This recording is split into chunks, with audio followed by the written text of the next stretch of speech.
Hi, my name is Shanna. I'm a third-year medical student at UBC, and I also went to UBC for my undergrad, and this channel aims to provide pre-meds with information so that they feel like less lost and anxious going through this process of trying to transform from a pre-med to a medical student. So a video that I wish was available when I was a pre-med was what courses people took in undergrad, because I would scour the internet for blogs and forums. So I'm going to take you guys through year by year what courses I took in undergrad, semester by semester. First off, I was an integrated science major. I did pharmacology and neuroscience. The first 2 years, basically everyone in science really takes the same-ish courses, so this should apply to everyone. So in my first semester, first year, I took a biology 112. I believe that was cell bio. There's a lot of genetics and that kind of stuff. I also took chemistry 121, which is just general chemistry. There's a lab attached to it, and the lab is actually quite a bit of work, so just be prepared for that. I found chemistry 121 pretty easy if you took AP chemistry when you were in high school, so that's a really nice relief. I also took English 112.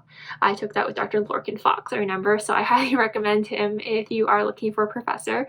In that one, you just kind of learn academic writing. There's a little booklet, and you write an essay. I found it kind of challenging, to be honest, because I wasn't the best at writing an academic essay, but it was a pretty interesting class. And so another class I took was Math 102. So there's a lot of different math streams at UBC. You can take the Math 102, 103 stream, which is for life science students. There's a Math 100, 102, which is for math majors, computer science majors. I don't remember, but maybe engineers take that too. And there's also a Math 104, 105, which is for commerce and stuff. And usually people acknowledge that Math 101, 100 and 102 is the hardest, Math 104, 105 is the easiest, and 102, 103 is kind of the intermediate ground. I think with the difference between 105 and 104, 105 stream and the 102, 103 stream is the examples they use in the question. So for example, in 102, 103, they would use questions like the cell expands to this size, or the population of animals is growing to this size.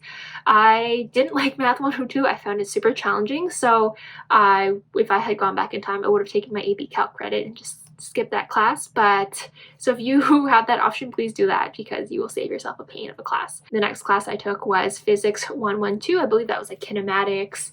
It was a pretty interesting class. It was pretty challenging because I was the only one taking it out of my friends. The other classes my friends were also taking, so it was nice to kind of be able to share resources and study and get clarification. And because I was the only one in Physics 117, even though I tried to make some friends in classes, I wasn't super successful, and I found that a bit challenging to study on my own, but it was a pretty interesting class.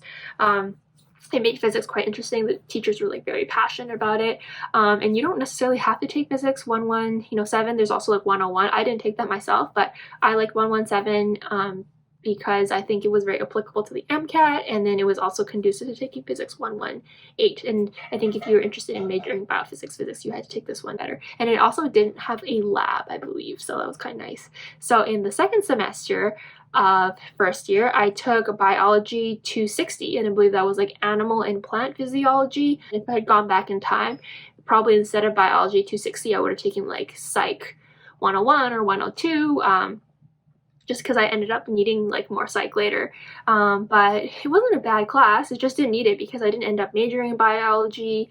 And to be honest, plant physiology is just not really helpful if you go into medicine. Animal physiology, sort of, but the class was pretty engaging, but I probably wouldn't recommend retaking that one. It might have helped me a little bit on the MCAT, but it's not super relevant to medicine, to be honest. And I also took chemistry 123. For some reason, I found 123 much less painful than 121. It was harder though. It also has an accompanying lab. Again, the labs are a lot of work, so try to take your chem 123 pretty seriously. I took English 110, which I believe was English literature. I forgot the name of the professor I took, but it was a lot of Gothic literature. I think we read Bluebeard. We read I think we might have read Dracula, something like that. Oh no, we should read some Shakespeare, I believe, maybe Hamlet or something like that. I took Math 103. I actually found Math 103 so much easier than Math 102. I think integrals just made so much more sense. I remember the professor's name was Dr. Edward Perkins. He is such a good professor, and that might have been why I thought the experience was just a lot less painful. And so anyways, I actually found math quite interesting at that point because when he explains it, it just made more sense. And then the last class I took was Microbi 202. I think this was like super great class. It was like a lot of studying. It was like, obviously it's a second year class, so it's a lot more intense than a first year class. And it's like immunology stuff. So I think there was like viruses for one section, and there was like bacteria, and then there was like immunology. Super great class. I don't necessarily think you have to take it first year. I think you've taken second year, you're just in a great place, but it just happened to work in my schedule to take. So anyways, I really like that class. I actually think it's very, very relevant to medicine. So I would highly recommend taking this class.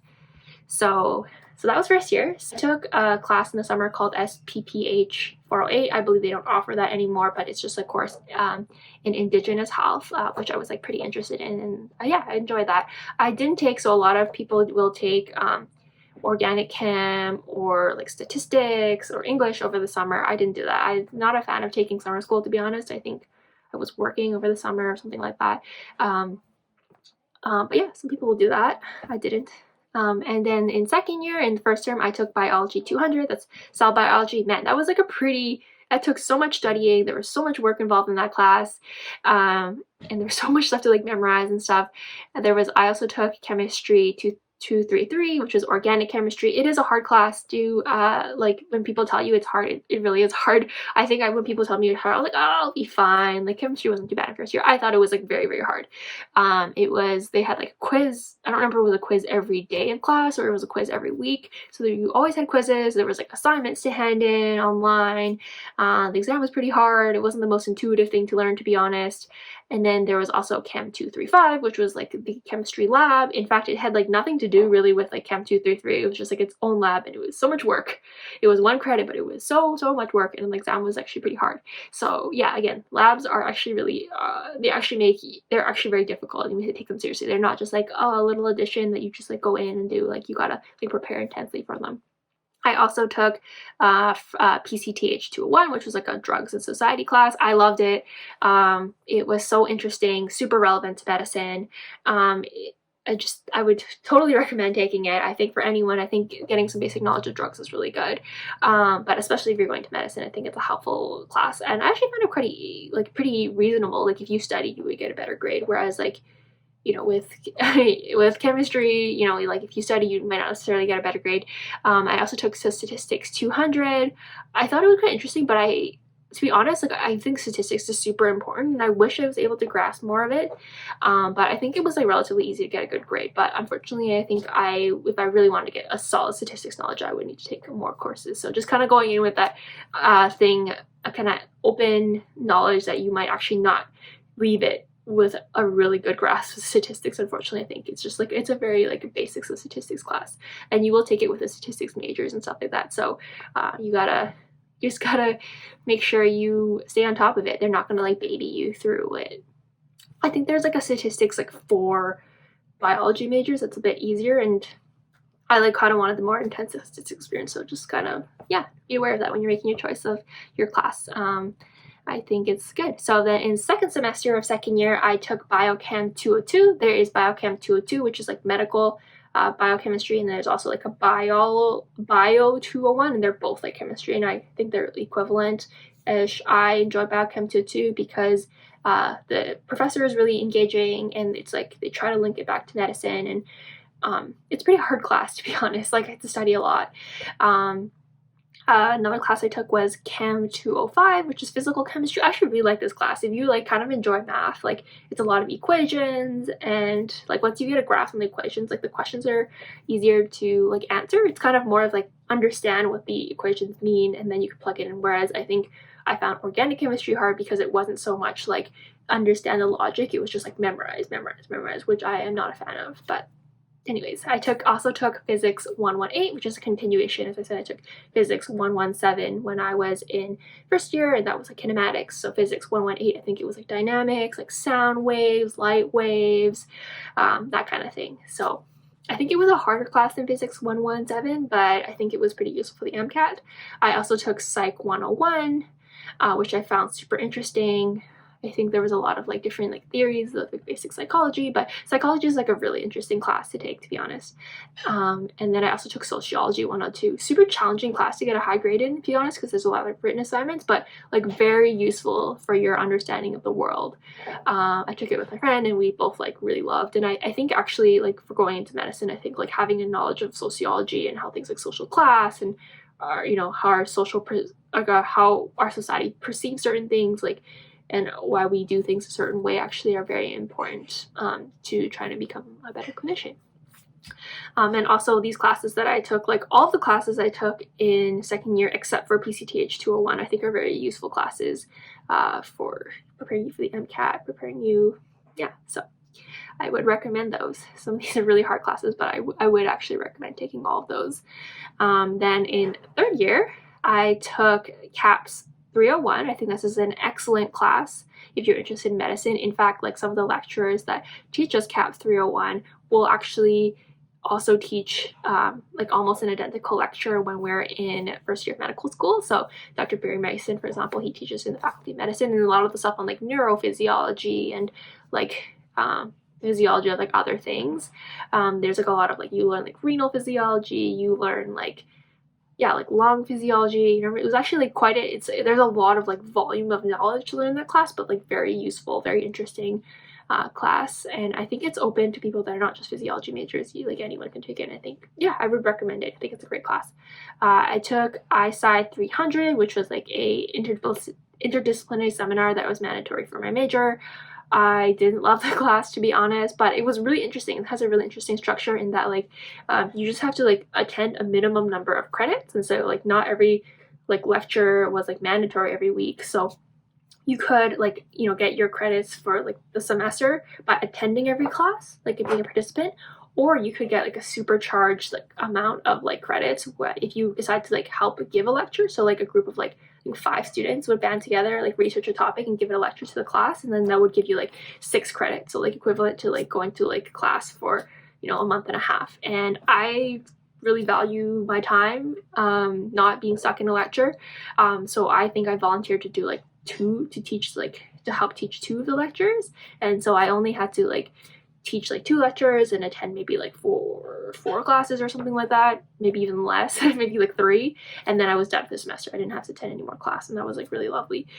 There's other ways you can earn credits too. So there's like some extracurricular lectures, like for example, if you are really interested in the topic of like physics, medical physics, and then there's a visiting professor giving a lecture on that, and if you attend that, you would write up what you learned from it and you submit it. You can also get like a credit to substitute in for attending a lecture. And it was kind of a very unique system, and I kind of really appreciated that they offered something like that, because that really, I think, expands your scope of learning. And so it's a decent class. I don't remember if you can take it if you're not an integrated science major, but I think it's mandatory for all majors, and it was not bad. It's like it's a good actually experience to get practice giving a lecture to an auditorium full of people. Try to think how to make it engaging, and then you realize as a professor that's like super awkward when everyone's like looking at you and you're not really sure if they're even interested in what you're saying. I also took PCTH 305, which is like a basic human pharmacology class. The PCTH 300 is the one for pharmacology majors, and PCTH 305 is the one you can take as an integrated science major. And it was awesome. It was super interesting. I loved it. I love learning about drugs, and I think it's super useful and relevant to medicine. So I would definitely recommend taking that class. I also found it I found it easy to get a good grade in. If you just like studied and really tried to like learn the lectures, then you will do fine. I also took Psych 304. I believe that was like brain and behavior. The teacher was Dr. Stephen Barnes, and he is super engaging. Like, he makes it interesting. The lectures were pretty long though. I would attend lecture once a week on a Wednesday evening. I think it went from like 6 to 8 or something, or maybe it was like 2.5 hours. I think it was like really long. So you really had to like get your attention focused, because like it would be easy to zone out because the lecture was so long, but the content was interesting. There's always like videos, and the exams were pretty difficult, but like because like there was a lot of written answer things, so you really had to know your stuff. But it was like super interesting. I also took Path $375. I would recommend this class again because this is a lecture. Actually, you get some of the identical lectures when you're in medical school, and pathology is quite important. Very interesting and relevant to medicine. I found it pretty easy, a class to get a good grade on, but I think maybe I'm actually not sure it's an easy class. I think it's just because I was so interested in it and I was like happy to like study it. The thing that makes it difficult, it's a very difficult class to schedule in because it's from like 9 to 12, like on Thursdays only. And so that like if you are taking any class, you want to take a class on Tuesday as well, it would be really difficult to schedule, and it kind of interferes with some of the times of other classes. But if you can make it fit in your schedule, I highly recommend it. I also took ISci 350. This was Darwinian medicine. This was like a really interesting way to think about medicine and evolution. Just like, think of medicine and like physiology and just like thinking of in terms of evolution as opposed to the way it just is, and we don't really question why things are. So that was like a very interesting mindset to get into. Yeah. What can I say? I think of the different ISci offerings, I didn't end up taking any other ISci courses, but I thought this one was not bad, especially if you're interested in medicine, because you can kind of tailor it to thinking about your medical experience. I also took Psych 102 because I hadn't taken the Psych, and I needed to take like Psych 101 and 102 to be eligible to take Psych 304. So yeah, it was not bad. I took it online and I liked it. Actually, I was a bit afraid of taking a class online because I thought I don't know, I didn't think I was going to get as good a learning experience, but I thought it was like perfectly great, and the way it's set up was like very good. So I also took Classical Studies 301. I took that online as well. This one was a little bit less well done online, to be honest, but I thought I kind of learned it well. As much as it's supposed to be like a fluff GPA booster class, I actually thought it was like very challenging to get a good grade on because it's actually quite difficult. So don't be fooled. So I guess I didn't quite explain. So for my third year, I took a lot of classes that were like year round as opposed to like term by term. So CAPS 301 was the entire year. It was both first and second semester. ISci was both semesters. PCTH 305, the pharmacology class, was all year round, and Psych 304 was year round. And then I took Path 375 in the first semester. I took ISci 350 in the second semester. I took Psych 102, I think, in the first semester, and I took Classical Studies 301 in the second semester. What was really helpful about the second semester, where I was taking like an online class, Classical Studies, I was taking ISci 350. I think attendance wasn't mandatory, something like that. And then we're Psych like ISci 301, where I could just get it over with really like in the first semester and not have to go to class at all. The second semester was really helpful because in third year I was interviewing for med school. So in the second semester I was like flying around. I would be gone I was gone like three weekends or something like that. Because like you might interview on say Sunday or Saturday, but you need to like fly over to like Ontario, and it takes like basically a day to fly back. So I think having that ability was like very helpful. So I would, if you're thinking of when you're scheduling classes, like I do think it's try to think of if you are going to be away for medical school interviews. I don't know what's going to happen with COVID, but if you end up having to fly again, I definitely would recommend like building that semester so it's like quite flexible attendance wise, so you can go and do that. So yeah, those are the classes that I took year by year. Hopefully I'll like post a little like summary of this. By no means is this like the best way to do it, but hopefully this helps.